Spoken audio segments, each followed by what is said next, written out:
Well, welcome to the fundamentals of real estate. I'm your host today, Angela Dillmon, here at Keller Realty, Chesterfield. And this is my wealth building partner, Glen Calvin, Gill Mortgage. And this is our expert buyer's Back agent, again. Josh Gulledge. We are here to help you build wealth, Live your dream lifestyle, and leave legacies that matter. How about that? All right, super guy. I got a question for you today. Yes. All right. Our question is, when do you know it's time to buy your first home?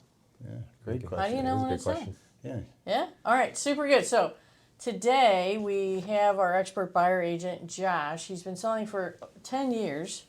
Yep. Congratulations. It's 10-year anniversary, actually. It is. He's talked to a lot of first-time home buyers, been one himself as well. And so we're just going to kind of tell you the story about a first-time home buyer. So recently, you helped a first-time home buyer. We thought this was a great example, and we're just going to call him John. So John was a guy who was thinking maybe about buying a home. And how did the conversation start? How did you help him realize that maybe it was time or close to time to buy his first home? Yeah, so a lot of times when I'm talking to these first-time home buyers, it's just casual conversation with, I'm generally interested in their lifestyle and their life. Like, how are the kids? If they have kids, how's the wife? Like, how's life going? How's your job? Again, whether I've just met them or not, I'm genuinely interested in them as a person. Right. And then just through that, especially in this case with John, I found out that, they were potentially looking to buy their first house. They could see family coming. It was just, that's what they wanted to, that was part of their dream, was to own a home.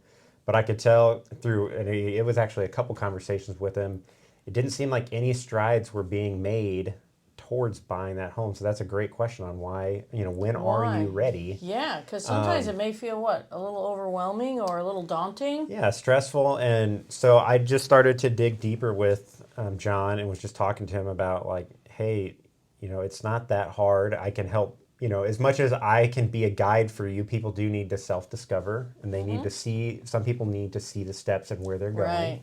Right. What was the hardest part for him?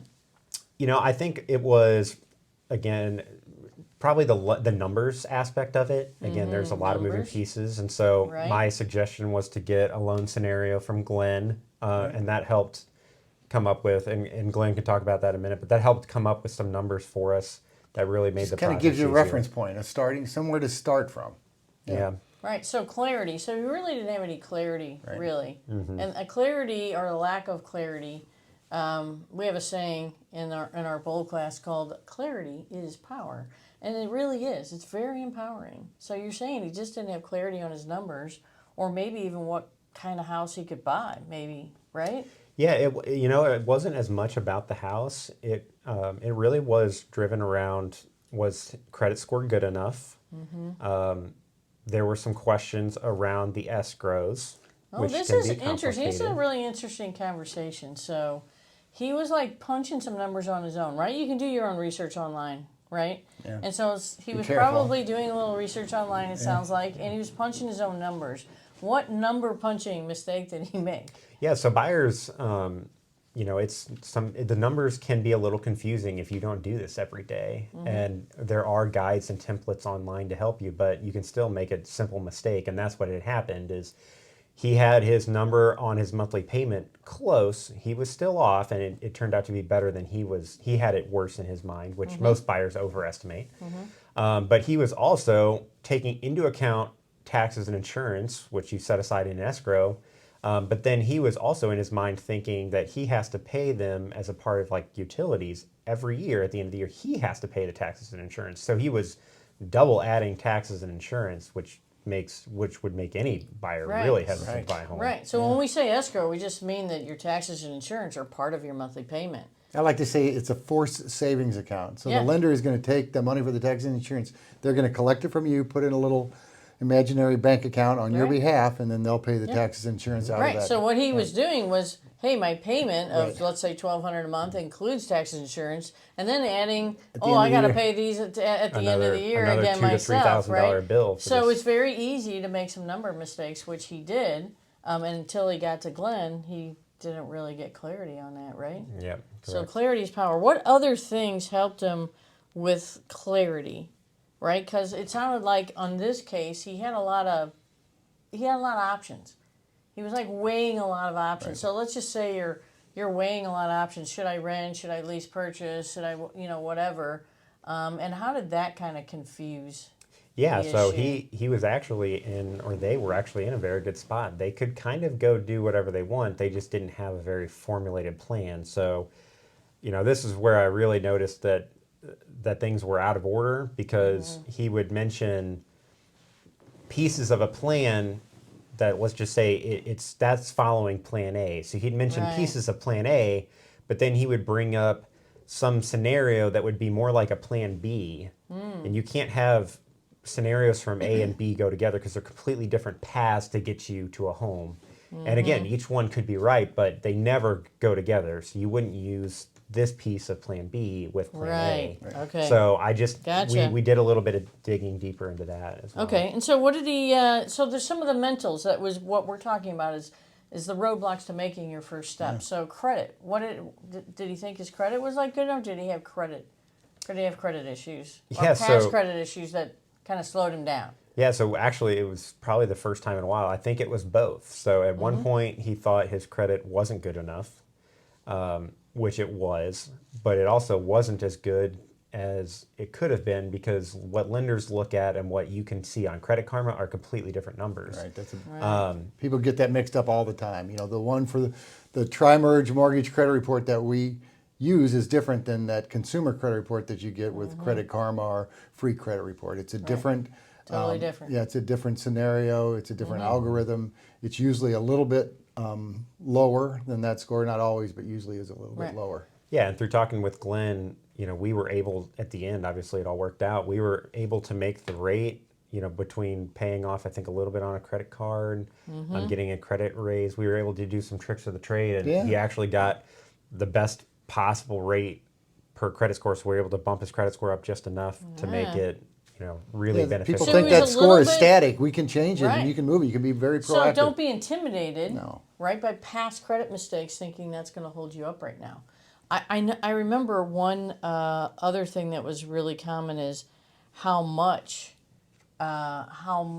people have in credit. Like they think sometimes loan amounts, like, hey, I owe X on this student loan or X on a credit card. So because I owe 10 grand on a credit card or 20 grand on a car, that amount alone may hinder me. Yeah, a lot of buyers, they do think that they sometimes think that they have to be either debt-free to go buy a home, or because they have so much in student loans that nobody will loan them the money, which, again, that we sell doctors and lawyers and all kinds of people houses all the time. They have plenty of student debt. Yeah, so And we're going to get it's- into that on our next podcast Yeah, too, it's about strictly what just- is held against you and what isn't held against you on Exactly. debt-wise. But the amount of debt you had, the number of the loan Yeah. amount of debt, does not really hinder you from getting a loan. There's so And- much that people, they're just so clouded with what is out there, and the smart thing he did was had him give me a call. I remember talking to him, and we were able to get the credit report, review it together, and then get him the loan scenario so that he could kind of see where his options were, what it was. It comes down to two things really. It's what's my monthly payment and how much money am I going to need at closing. Right. It is, yeah. And again, I think that it's awesome when I see buyers doing their own research and running numbers. But again, if you're hurting yourself and you're not Right. doing the numbers right, and or there's nobody better at getting you the best possible house at the lowest possible price than a professional agent and lender. Well, I And couldn't so agree more, yeah. we really try to even go above and beyond what clients think that they could save, and really say, hey, you do a few extra things, Right. and let's get you the best possible house at the best possible price. There you go. So the first step usually we do is have you call a lender and talk to Glenn over at Guild Mortgage. Got a lot of great first-time homebuyer money. Yes, and that's one of the things we do. programs. We're going to Yeah. screen you for those first-time homebuyer It's going to programs. screen you. So this is what's really important. The first step, first of all, it doesn't hurt your credit score to call the lender. It's such a misconception. Right? It does It's not. a big misconception. Or And we can't do our job without it. right. Yeah. So we usually send you a link. You jump online. It's like 15 minutes. You do the application. So Mm-hmm. We don't why charge is a this penny for first that step? either. That doesn't Yeah. cost anything. Right. Why is this super important to start with the lender? I can answer that because you want to know that you're a qualified buyer. You want to know that this is even possible. I get people all the time that will call me and they have done nothing, and a house comes up for sale. They want to go write a contract, that Right. afternoon.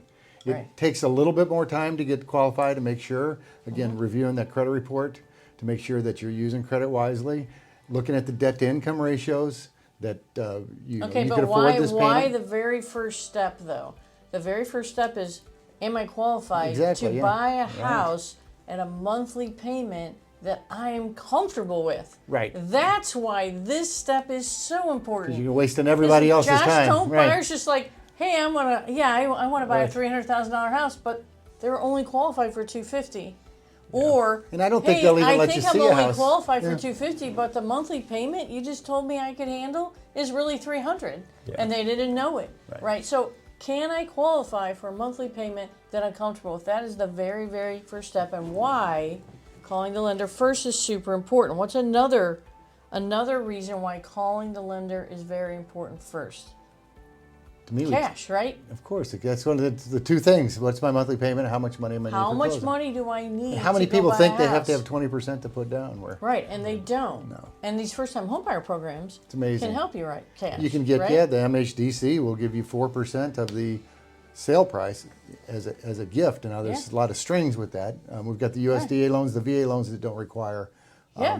The So sellers cash can to pay the close, closing right. cost, You right? may need a lot less than you think, right? And you may be a lot closer, right? So cash to close, that's a really, really big one. Right. So your payment, your cash to close, and how else are we going to determine what sale price we can set you up to look at, right? Like we've got all these great ways to go find property for you off market and all the stuff, but we got to know the sale price that you're looking at is actually going to work for your monthly payment. And a lot of times, you can be qualified for more than you're ever comfortable with. You can Right. give us that number that you're comfortable, and we can back into what that sales price Back is. into the sale price. Right. Another reason why starting with the lender is super, super important. And to walk through that loan scenario, because it tells Mm-hmm. a story too about the appraisal, the title insurance, the escrow, the interest that we collect. Right. Yeah. Right. So, first step, we're going to send you to Glenn and give you his little link to apply online for all the reasons we just said. Right. So, next podcast, next week, we're going to talk about what that conversation actually looks like. Awesome. So, thanks for joining us this week. Again, I'm your host here, Angela Dillmon with the Dillmon Group. I thank Glenn for coming and Josh, good to our have Josh expert with us. buyer's Yeah, agent. thank We're you. going to have a lot of fun again next week in doing this buyer series. So, thanks for joining us, and we'll see you next week.